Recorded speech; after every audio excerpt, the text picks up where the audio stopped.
बिस्मिल्लाहिर्रहमानिर्रहीम। अस्सलाम वालेकुम बेटा, कैसे हैं आप लोग।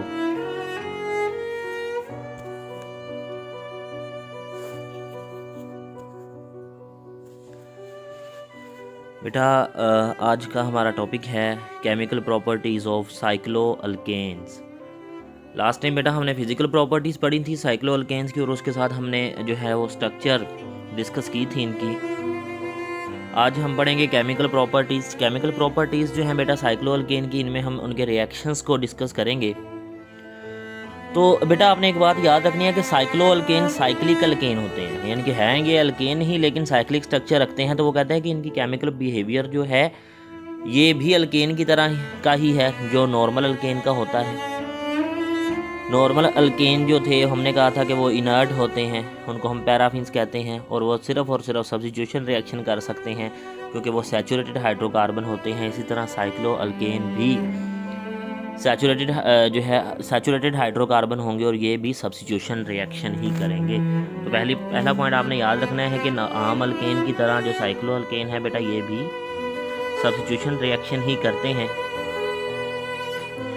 और उसके बाद हमने जो बेयर स्ट्रेन थ्योरी पढ़ी थी उसके मुताबिक हमने कहा था कि साइक्लोप्रोपेन और साइक्लोब्यूटेन जो है इनके अंदर एंगल ऑफ स्ट्रेन एंगल जो है वो बहुत ज़्यादा होता है, जिसकी वजह से ये जो है वो रिंग ओपनिंग रिएक्शन भी करते हैं, जिसमें कार्बन कार्बन का बॉन्ड जो है बेटा वो टूट जाता है, किसी ख़ास रीजन का हम अटैक करवाते हैं और ये अल्कीन की तरह ब्रेक हो जाएंगे। और ब्रेक होने के बाद ये जो मेंबर साइक्लिक स्ट्रक्चर होगी बेटा वो ओपन हो जाती है इनकी, और ये अल्कीन में कन्वर्ट हो जाएंगे और डिफरेंट प्रोडक्ट्स जो हैं वो ये बनाएंगे। तो अब बेटा आपने जो है वो इनके बिहेवियर को शो पढ़ना है। तो सबसे पहले हमारे पास है behaviour of small ring cyclo alkane as an alkane, के हम अल्केन के तौर पर इनका बिहेवियर देख रहे हैं जो स्मॉल रिंग वाले साइक्लो अल्केन है। तो बेटा सबसे पहला हमारे पास जो रिएक्शन आ रहा है इनके रिएक्शंस में से वो है जी हेलोजिनेशन। आप लोग जानते हैं सनलाइट की प्रेजेंस में बेटा जो है वो हेलोजन रिएक्शन करते थे, हेलोजन के साथ अल्केन्स रिएक्शन करते थे हेलोजन के साथ, और ये फ्री रेडिकल मैकेनिज्म है।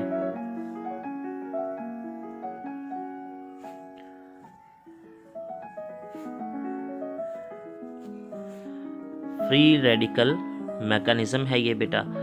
इसमें क्या होता है कि अल्केन्स की हाइड्रोजन जो है बेटा वो अल हाइड्रोजन से रिप्लेस हो जाती है इन द प्रेजेंस ऑफ सनलाइट। तो ये हम कहते हैं कि ये सब्स्टिट्यूशन रिएक्शन है जिनमें हाइड्रोजन जो होगी अल्केन की वो रिप्लेस हो जाएगी। अब बेटा हम बात करें तो यहाँ पे ये हमारे पास साइक्लोप्रोपेन है, 3 कार्बन वाली साइक्लिक रिंग है, इसका हम क्लोरीन से रिएक्शन करवाते हैं सनलाइट की मौजूदगी में। तो बेटा होगा क्या कि यहाँ से एक क्लोरीन यहाँ से एक हाइड्रोजन को लेकर HCl बना देगी, और जो दूसरी क्लोरीन होगी वो आके उस कार्बन के साथ लग जाएगी जिसकी जगह पे जो है वो जिसकी जगह जहाँ से हाइड्रोजन जो है वो रिमूव हुई थी। इसी तरह हमारे पास बेटा ये साइक्लोहेक्सेन है, इसकी हमने साइक्लिक स्ट्रक्चर ड्रा की है। अगर हम बेटा बात करें यहाँ पे साइक्लोहेक्सेन की, तो साइक्लोहेक्सेन में जो कि हम जानते हैं ये 6 मेंबर्ड रिंग है जिसमें 6 कार्बन के एटम जो है वो साइक्लिक स्ट्रक्चर में एक दूसरे के साथ लगे हुए हैं। अगर हम हर हाइड्रोजन की कार्बन की वैलेंसी पूरी करें हाइड्रोजन लगा के, तो हर कार्बन के साथ बेटा 2 हाइड्रोजन जो हैं वो अटैच हो सकते हैं अकॉर्डिंग टू द वैलेंसी। तो साइक्लोहेक्सेन में जो कि यहाँ पे हम इसको कार्बन स्केलेटन में लिखा हुआ है हमने यहाँ पे इसी शक्ल में, तो इसकी जो अगर असल स्ट्रक्चर जो होगी वो ये वाली होगी। तो बेटा अगर हम यहाँ पे देखें तो हम ब्रोमीन से इसका रिएक्शन करवा रहे हैं सनलाइट की मौजूदगी में, तो यहाँ पे भी वही रिएक्शन होगा जो हमने पहले यहाँ पे पढ़ा था। असल में होगा क्या, होगा ये कि ये जो हाइड्रोजन होंगी ये वाली का जो कार्बन के साथ जो कार्बन रिंग बनाए हुए हैं उन कार्बन के साथ जो हाइड्रोजन अटैच होंगी बेटा, उनमें से एक हाइड्रोजन जो है वो एक ब्रोमीन के साथ मिल जाएगी और यहाँ पे बन जाएगा HBr, और उसकी जगह पे आके एक ब्रोमीन अटैच हो जाएगी। यानी कि ये क्या होगा, ये भी रिप्लेसमेंट रिएक्शन ही होगा जिसमें एक हाइड्रोजन जो है वो रिप्लेस हो जाएगी साइक्लोहेक्सेन की एक ब्रोमीन के साथ। तो यहाँ से लेट्स सपोज कि मैं कहता हूँ कि लेट्स सपोज कि हम इसकी जो 2 हाइड्रोजन है इस कार्बन की वो उनको हम यहाँ पे बाहर निकाल के लिख लेते हैं। तो इनमें से एक हाइड्रोजन जो है बेटा वो ब्रोमीन के मॉलिक्यूल यानी कि Br2 इसके एक ब्रोमीन और यहाँ से एक हाइड्रोजन बेटा ये मिलकर ये HBr बना देंगे, HBr, ठीक है, HBr यहाँ पे बन जाएगा हमारे पास। और जो रिमेनिंग ब्रोमीन होगी वो आके इस कार्बन की उस के साथ अटैच हो जाएगी जहाँ से हाइड्रोजन रिमूव हो रही है, तो हमारे पास ब्रोमोसाइक्लोहेक्सेन जो है वो प्रोड्यूस हो जाएगी। नेक्स्ट बेटा हमारे पास जो सेकंड रिएक्शन है वो है अरोमाटाइजेशन। अरोमाटाइजेशन जो है बेटा ये एक ऐसा रिएक्शन होता है जिसमें हम एक नॉन एरोमेटिक कंपाउंड, ऐसे कंपाउंड को जो कि क्या है, नॉन एरोमेटिक है, नॉन एरोमेटिक कंपाउंड को कन्वर्ट करते हैं एक एरोमेटिक कंपाउंड में। इस रिएक्शन को हम कहते हैं अरोमाटाइजेशन। नॉन एरोमेटिक कंपाउंड को हम किस में कन्वर्ट करते हैं, एरोमेटिक में। और एरोमेटिक कंपाउंड की पहचान क्या होती है बेटा, एरोमेटिक कंपाउंड वो होते हैं जिनमें कम से कम एक बेंजीन रिंग होती है। और हम साइक्लो अल्केन को बेटा एलिसाइक्लिक कहते हैं, हम इनको एरोमेटिक नहीं कहते, इनको हम एरोमेटिक नहीं कहते, इनको हम कहते हैं कि दीज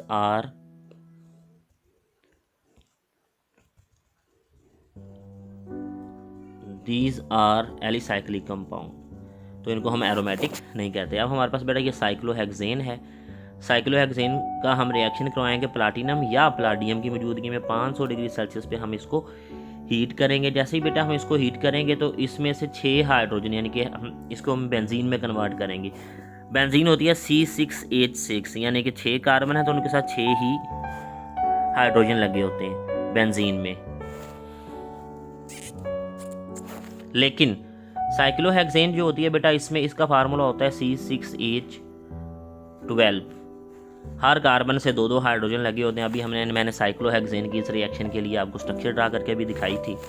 तो हर कार्बन से 2 हाइड्रोजन लगे होते हैं, तो हम हर कार्बन से एक हाइड्रोजन बेटा जो है वो रिमूव करेंगे ताकि ये C6H6 बन जाए।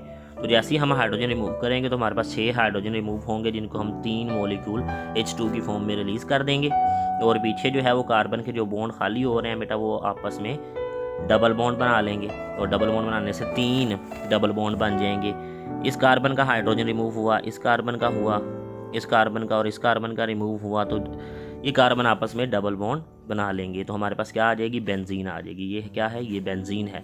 और बेंजीन हम जानते हैं कि बेंजीन ही तो पहचान है एरोमेटिक कंपाउंड की। तो एक नॉन एरोमेटिक कंपाउंड को एरोमेटिक कंपाउंड में हमने कन्वर्ट कर दिया by the process of aromatization. Next बेटा हमारे पास जो थर्ड रिएक्शन है वो है आइसोमराइजेशन। आइसोमराइजेशन मतलब एक आइसोमर का दूसरे आइसोमर में कन्वर्ट होना, एक आइसोमर का दूसरे आइसोमर में कन्वर्ट होना। ये रिएक्शन जो है बेटा ये साइक्लोप्रोपेन और साइक्लोब्यूटेन ज़्यादातर ये रिएक्शन जो है वो करते हैं। क्यों, क्योंकि इनका जो एंगल ऑफ स्ट्रेन होता है या स्ट्रेन एंगल जो होता है वो ज़्यादा होता है, जिसकी वजह से हम कहते हैं कि ये रिंग ओपनिंग रिएक्शन कर सकते हैं। क्या कर सकते हैं, यहाँ पे भी हमने बात की थी कि इनकी कार्बन कार्बन बॉन्ड क्लीवेज हो सकती है और ये रिंग ओपनिंग रिएक्शन जो है वो कर सकते हैं। तो हमने यहाँ पे लिया है साइक्लोप्रोपेन। साइक्लोप्रोपेन को जब हम स्ट्रॉन्गली बेटा हीट करेंगे तो ये कन्वर्ट हो जाएगा प्रोपीन में। किस में कन्वर्ट हो जाएगा, प्रोपीन में। तो ये जो है बेटा वो कन्वर्ट किस में हो जाएगा, प्रोपीन में कन्वर्ट हो जाएगा। यानी कि जब हम साइक्लोप्रोपेन को स्ट्रॉन्गली हीट करेंगे तो उसकी रिंग जो है वो ब्रेक होकर यहाँ से ओपन हो जाएगी और ये डबल बॉन्ड बन जाएगा। तो ये किस में कन्वर्ट हो जाएगा, अल्कीन में कन्वर्ट हो जाएगा। और अगर हम देखें तो इस कंपाउंड और इस कंपाउंड का, साइक्लोप्रोपेन का और ये 1-प्रोपीन का, इनका मोलिकुलर फार्मूला सेम है लेकिन फंक्शनल ग्रुप डिफरेंट है। तो ये एक दूसरे के क्या होंगे, आइसोमर होंगे। स्ट्रक्चर मुख्तलिफ है इन दोनों की लेकिन मोलिकुलर फार्मूला दोनों का सेम है। यानी कि अगर इसके लिए हम फार्मूला लिखें तो ये बनता है C3H6। तो और अगर हम इसके लिए फार्मूला लिखें मोलिकुलर फार्मूला तो ये भी बनता है C3H6। तो दोनों का मोलिकुलर फार्मूला सेम है लेकिन स्ट्रक्चर क्या है, डिफरेंट है। इसके बाद बेटा हम अगर अल्काइलेटेड जो लेते हैं, यानी कि अल्काइल ग्रुप जो है वो लगा हुआ है साइक्लोप्रोपेन के ऊपर, इसको हम जो है वो साइक्लोब्यूटेन भी कह सकते हैं।